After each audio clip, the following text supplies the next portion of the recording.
इस फैसले में बिल्कुल स्पष्ट लिखा है, इन the absence of a law और provision of the constitution the executive power of the lieutenant governor acting on behalf of the union government shall extend only to matters related to the 3 entries, जो 3 entries दी हुई हैं, law and order, police and land.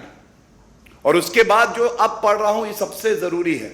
However, if Parliament enacts a law granting executive power on any subject which is within the domain of NCTD, the executive power of the Lieutenant Governor shall be modified to the extent as provided in that law.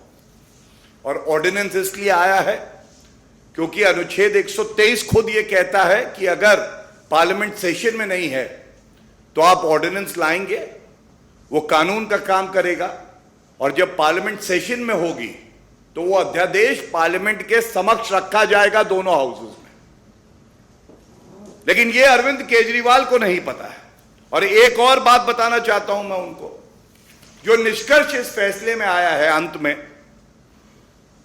उसमें बिल्कुल स्पष्ट उन्होंने कहा है,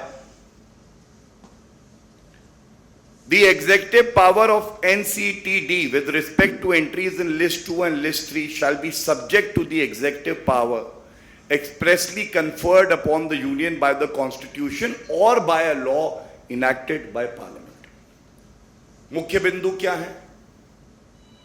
केंद्र सरकार के पास शक्ति होनी चाहिए, संविधान के तहत वो है।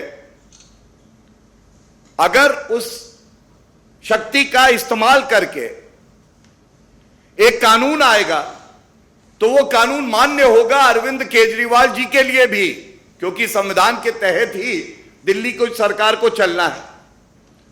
अध्यादेश आया, कानून आ गया है, और ये कानून जनता के हित में ऐसे है कि आप अपने घोटाले जो उजागर हो रहे हैं उसके तथ्य इकट्ठे ना हो जाएं तो आप अफसरों को डरा रहे हैं, धमका रहे हैं।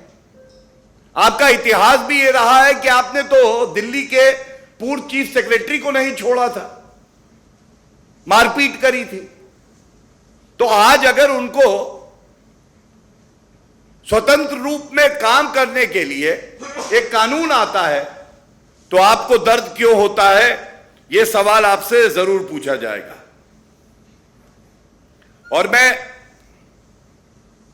सुन रहा था, इन्होंने कहा कि भद्दा मजाक है। अरविंद केजरीवाल जी, भद्दा मजाक यह है कि आप दिल्ली का चुनाव लड़ते हैं और जिस संविधान की शपथ लेते हैं, ना उस संविधान को पढ़ते हैं, ना सर्वोच्च न्यायालय के फैसले को पढ़ते हैं, और आपको यह लगता है कि तानाशाह अरविंद केजरीवाल जो कह देगा वो देश के संविधान से ऊपर होगा।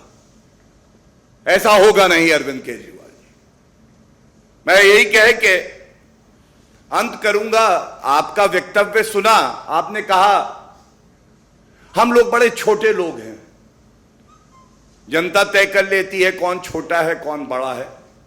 लेकिन जो आपकी सोच और विचारधारा बाहर आ रही है, आपकी सोच और आपकी विचारधारा वाकई बहुत ही छोटी है, संविधान विरोधी है और अराजक है। यह मैं बड़ी जिम्मेदारी से यहां कह सकता हूं।